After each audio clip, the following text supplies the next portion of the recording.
कैसे हो आप लोग। आशा करता हूँ आप लोग सब मस्त हो गए। तो चलिए आज मैं आप लोगों को एक नया टॉपिक लेके आया हूँ।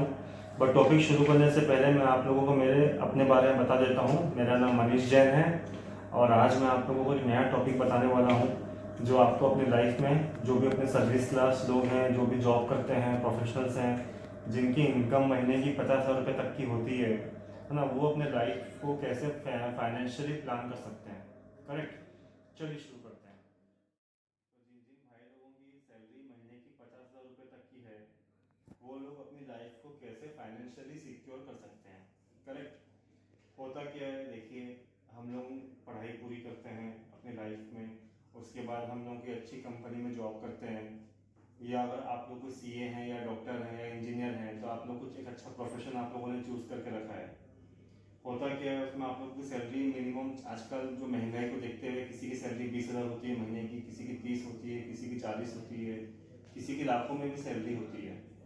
करेक्ट। सो हम एक मानते चलते हैं, जो अपना आज का पहला वीडियो है, हम ये मानते हैं कि किसी एक पर्टिकुलर बंदे का सैलरी महीने का 50,000 रुपये है, तो वो अपनी लाइफ को कैसे फाइनेंशियली सिक्योर कर सकता है।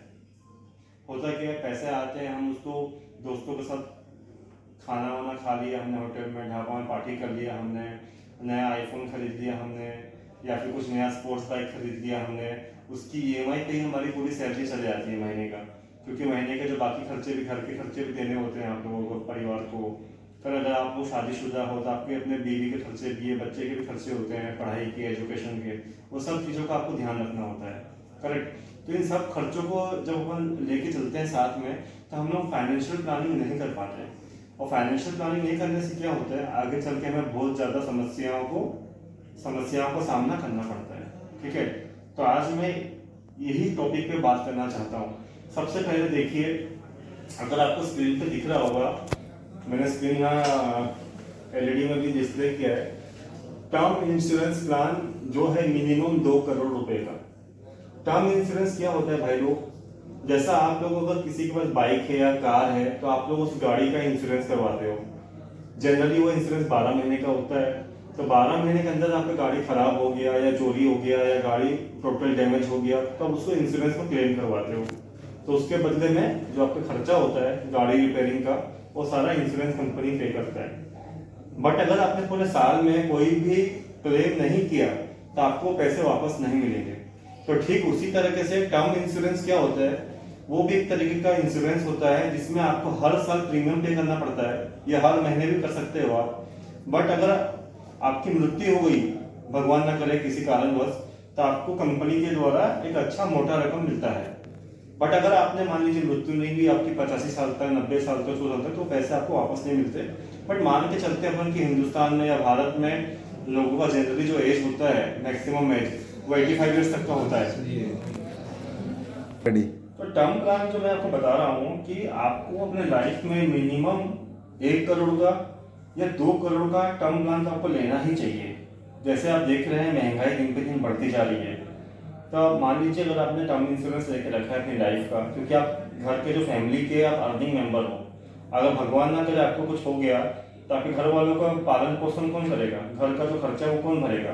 तो इसीलिए आपको अपने जाने के बाद एक ऐसा सुविधा लेके रखना है, एक ऐसी फैसिलिटी बना के रखना है कि आप घर वालों को बाद में दिक्कत ना हो। करेक्ट। तो उसके लिए आपको टर्म प्लान लेके रखना चाहिए जिसका सीमा होना चाहिए, आयु सीमा मिनिमम 85 ईयर्स या 99 ईयर्स तक ले सकते हो। तब मान लीजिए 85 साल तक आपको कुछ भी होता है 85 साल के अंदर, तो बीमा कंपनी आपको 2 करोड़ रुपया आपके परिवार को देगी। ठीक है।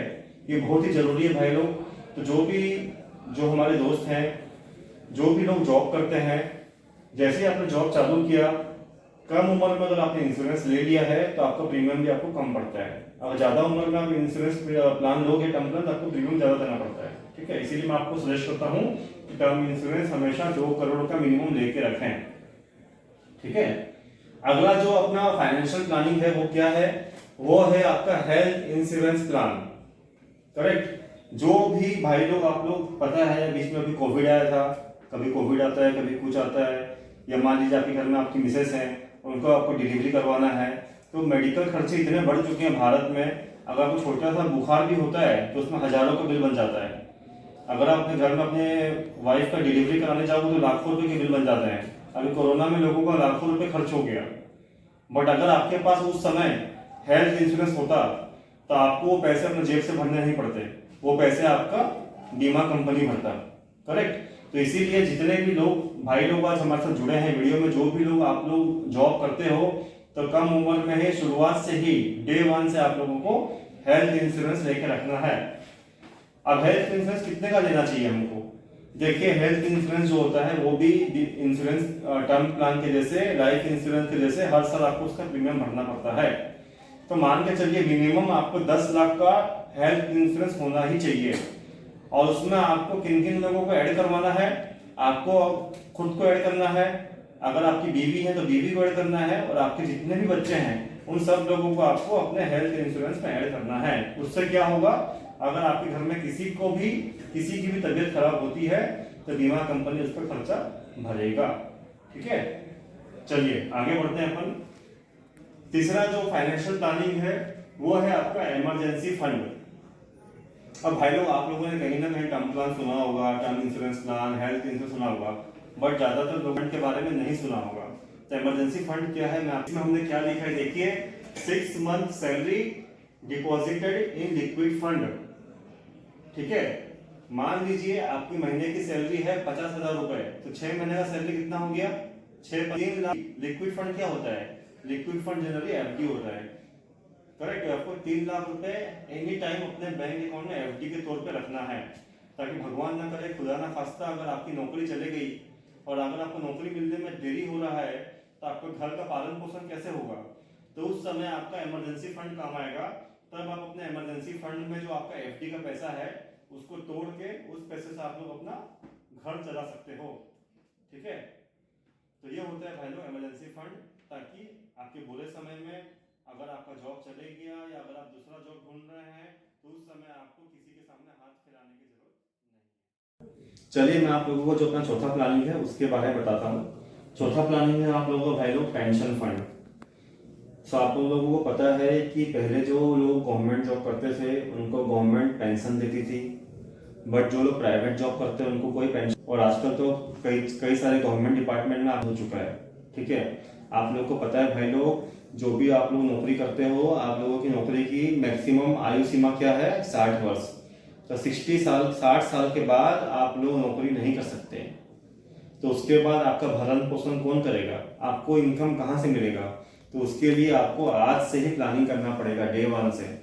आज अगर आपकी आयु 24 साल है, 25 साल है, 26 साल है, तो आपको आज से जब आप इन्वेस्टमेंट करोगे अपने भविष्य के लिए, अपने रिटायरमेंट के लिए, तब जाके 60 साल के बाद आपके पास एक अच्छा मोटा रकम जमा होगा, जिससे आप अपने आगे की जिंदगी खुशी से जी सकोगे।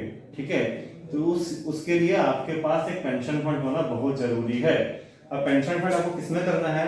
सबसे बेस्ट है भाई लोग एसआईपी। एसआईपी आप लोगों को पता है, सिस्टमेटिक इन्वेस्टमेंट प्लान। अब एसआईपी आपको किसमें करना है?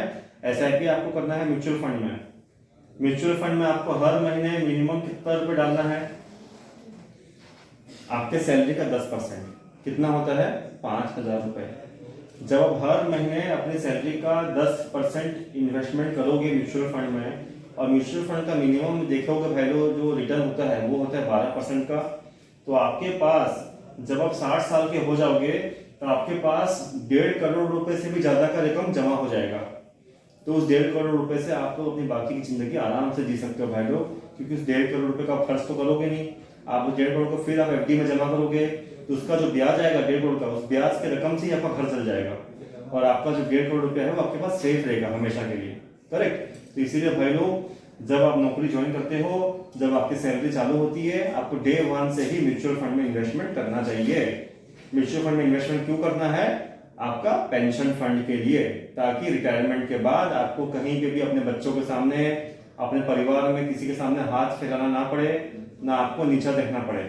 कई बार होता है जो बच्चे होते हैं बड़े होने के बाद अपने माँ बाप का इंसल्ट करते हैं अगर माँ बाप के पास पैसे नहीं है तो इसीलिए सारी चीजों को देखते हुए आपके पास अपना खुद का पेंशन फंड होना चाहिए। चलिए भाई लोग, जो हमारा फाइनेंशियल प्लानिंग का आज का आखिरी टॉपिक है उसके बारे में अपन चर्चा करते हैं। जो अपनी आखिरी टॉपिक है भाई लोग वो है वेल्थ क्रिएशन के बारे में। अब आप बोलोगे मनीष सर आपने सारी चीजें तो बता दी कि हमको लाइफ इंश्योरेंस भी लेना है, हेल्थ इंश्योरेंस भी लेना है, हमको इमरजेंसी फंड भी जमा रखना है हमारे इमरजेंसी के लिए, हमको पेंशन फंड भी रखना है रिटायरमेंट के लिए। बट हमारी ख्वाहिशों का क्या? जो हमारी ख्वाहिशें हैं, जो हमारी इच्छा है, उसका क्या? मनीष सर, हमको तो आईफोन चाहिए लेटेस्ट वाला, हमको चाहिए स्पोर्ट्स बाइक, हमको चाहिए महंगी कार, हमको चाहिए महंगा बंगला, बड़ा बंगला, हमको चाहिए फॉरेन टूर। तो उसके लिए पैसे कहाँ से आएंगे सर? उसके बारे में कुछ बताइए। तो भाई लोग, जो फाइनेंशियल प्लानिंग है उसका जो आखिरी पॉइंट है ये उसी के बारे में है कि आप फाइनेंशियल प्लानिंग करके कैसे अपनी सारी इच्छाओं को पूरी कर सकते हो। चाहे आपको फॉरेन टूर जाना है अपने परिवार के साथ, चाहे आपको महंगी शादी करना है, आपको बड़ी कार चाहिए, बड़ा घर चाहिए, अच्छे अच्छे फोन चाहिए, अच्छे कपड़े चाहिए, तो भैया उसके लिए आपको क्या करना पड़ेगा? जो पांचवा पॉइंट है वो है वेल्थ क्रिएशन। वेल्थ क्रिएशन बोलते हैं भाई लोग उसको। अब वेल्थ क्रिएशन आपको कैसे करना है? जो आपका सैलरी है उसका मिनिमम 40% आपको इन्वेस्टमेंट करना है वेल्थ क्रिएशन में। और वेल्थ क्रिएशन में इन्वेस्टमेंट कैसे होगा? देखिए, अगर आप एफडी में इन्वेस्ट करोगे तो आपको सालाना मिलेगा 8% या 9% ऐसा शेयर। उससे आपका इन्वेस्टमेंट जो है उतना हो नहीं पाएगा, क्योंकि आपको पता है जो महंगाई दर है भारत में, ये जिसको हम बोलते हैं इन्फ्लेशन, वो 11% चल रहा है। तो एफडी में इन्वेस्ट करोगे तो आपका पैसा लॉस होता है। बट एफडी में इन्वेस्ट करना भी जरूरी है ताकि आपका पैसा सेफ रहे, जो आपका मूलधन है। तो इसीलिए जो वेल्थ क्रिएशन अपन करेंगे वो 3 पार्ट में करेंगे। सबसे पहला पार्ट आपको दिख रहा होगा स्क्रीन पे, वो है रिस्की इन्वेस्टमेंट। सबसे पहला पार्ट है रिस्की इन्वेस्टमेंट, उसके बाद है मीडियम रिस्क इन्वेस्टमेंट, और तीसरा है आपका लो रिस्क इन्वेस्टमेंट। ओके, तो सबसे पहले अपन डिस्कस करेंगे जो हाईली रिस्की इन्वेस्टमेंट होता है। आपको पता है भारत में जो हाईली रिस्की इन्वेस्टमेंट होता है वो है शेयर मार्केट में इन्वेस्ट करना। ठीक है, शेयर मार्केट में इन्वेस्टमेंट करना रिस्की तो होता है, बट उसका रिटर्न भी सबसे ज्यादा होता है। उसमें अनलिमिटेड रिटर्न का गुंजाइश रहता है अगर आप अच्छे शेयर्स में इन्वेस्ट करते हो तो। दूसरा होता है आपका मीडियम रिस्क इन्वेस्टमेंट। आपको पता है कि जो इंडिया में सबसे ज्यादा लोग क्या पसंद करते हैं? घर में गोल्ड रखना, सोना खरीद के रखना, सोना चांदी जमीन में इन्वेस्ट करना। ठीक है, तब अपने जो आपका जो भी महीने का सैलरी उसका कुछ हिस्सा से आप लोग हर महीने गोल्ड खरीद सकते हो, चांदी खरीद सकते हो, बॉन्ड खरीद सकते हो। अभी आप बोलोगे सर मेरी सैलरी तो मान लो मुझे महीने का आपने लिखा है कि 5,000 रुपए इन्वेस्ट करना है हर महीने मीडियम रिस्क पे, तो 5 ग्राम तो सोना सिर्फ 1 ही ग्राम आएगा, तो 1 ग्राम सोना मुझे कौन खरीद के देगा? तो भैया आपको सोना फिजिकल नहीं खरीदना है, आपको सोना खरीदना है ऑनलाइन।